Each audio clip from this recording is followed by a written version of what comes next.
In today's class, let's get few details about functions of management.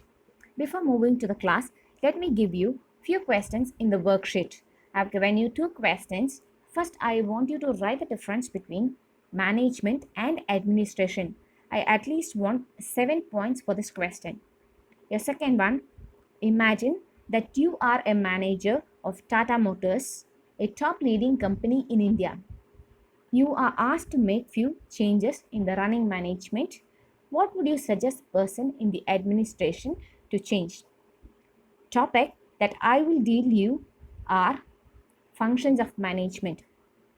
Management is essential for an organized life and necessary to run all types of organizations.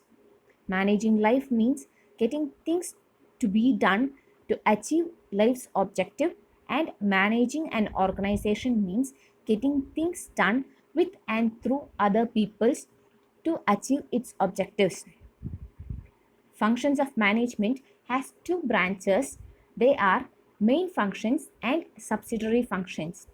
Let's start with the main functions of the management. There are 7 points in it, starting with planning. Now each and every one, as we are following with our lockdown, once if we are getting prepared saying that the lockdown is to be closed, they are opening out all around Tamil Nadu. We will be planning with 20 items. We will just first start planning saying that we will move on out for at least having a small kind of lunch. So all these kinds of planning in our daily life, with basic things, we would like to meet our friends, we would like to just go to some places, at least to a temple, and all the other things will be planned. The very same, this becomes the basic function of management. It deals with chalking out a future course of action and deciding in advance the most appropriate course of action for achievement of predetermined goals. Planning is deciding in advance what to do, when to do, and how to do. It bridges the gap from where we are and where we want to be. A plan is a future course of action. It is an exercise in problem solving and decision making. Planning is determination of courses of action to achieve desired goals. Thus, planning is a systematic thinking about ways and means for accomplishment of predetermined goals. Planning is necessary to ensure proper utilization of human and non-human resources. It is all pervasive. It is an intellectual activity and it helps in avoiding confusion, uncertainties, risk, wastage, etc. Following with your second point, organizing. It is a process of bringing together physical, financial, human resources and developing productive relationship among them for achievement of organizational goals. To organize a business is to provide it with everything useful or its function, that is raw material, tools, capitals and humans. To organize a business involves determining and providing human and non-human resources to the organizational structure. Organizing as a process involves identification of activities, classification of grouping of activities, delegation of authority and creation of responsibility, coordinating authority and responsibility of relationships among everyone. The third one is staffing. It is the function of manning the organization structure and keeping it manned. Staffing has assumed greater importance in the recent years due to advancement of technology, increase in size of business, complexity of human behavior, etc. The main purpose of staffing is to put right man on right job. That is, square pegs in the square holes and round pegs in the round holes. Managing function of staffing involves manning the organization structure through proper and effective selection, appraisals and development of personnel to fill the role designed for the structure. Staffing involves manpower planning, that is, estimating a manpower in terms of searching, choosing the person, and giving the right place for him. Recruiting, selection, and placement. Training and development. Remuneration, performance appraisals, promotion, and transfers comes under staffing. Next is directing. It is that part of managerial function which acutes the organizational methods to work efficiently for achievement of organizational purpose. It is considered as life spark of the enterprises which sets it in motion of action. People, because of planning, organizing, and staffing, are the mere preparations for doing the work. Direction is that interpersonal aspect of management which deals directly with influencing, guiding, supervising, motivating subordinates for the achievement of organizational goals. Direction has following elements.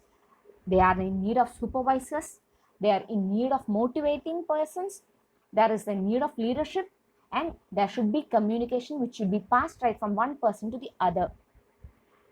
Moving on to motivation.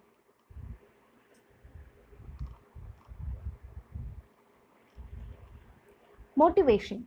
It is a psychological technique of executing the plans and policies through the effect of others. It is a mean of triggering humans' desire to do. Desire and willingness on the part of workers to perform a given task depends on his attitude, satisfaction, moral as well as system of communication, incentive, fair treatment, and human approach builds up management. It is the main thing which helps a person to have his work done in a proper way. Next is controlling. It implies measurement of accomplishment against the standards and corrections of deviations, if any, to ensure achievement of the organizational goal. The purpose of controlling is to ensure that everything occurs in conformities with the standard. An effective system of control helps to predict deviations before they actually occur. Controlling is the process of checking whether or not proper progress is being made towards the objectives and goals. Any kind of acting if necessary or to correct any deviations. Controlling is a measurement and correction of performance of any activities of a subordinate in order to make sure that the enterprise's objectives and plans desired by it are obtained by them and they are done on the perfect time. Therefore, controlling has following steps: establishment of standard performance, measurement of actual performance, comparison of actual performance with the standard, and finding out deviations if any. Coordinating is your last point. It is the synchronization of the actions of all individuals working in the enterprises to lead the most successful attainment of the common objectives. It includes every managerial functions like planning and coordinating, organizing and coordinating, directing and coordinating, motivating and coordinating, finally, controlling and coordinating. All the decided works are to be coordinated to achieve the goal of any concern. The difficulty of management lies in the size of the organization. Let's move on to subsidiary function of the management. Here they have given you 4, but there are 6 important subsidiary functions. Let's start with your first one, innovation. Management involves the introduction of new systems, procedures, methods, techniques, products, and services. However, it is not right to regard innovation as a separate function of management because innovation is very much a part of planning function.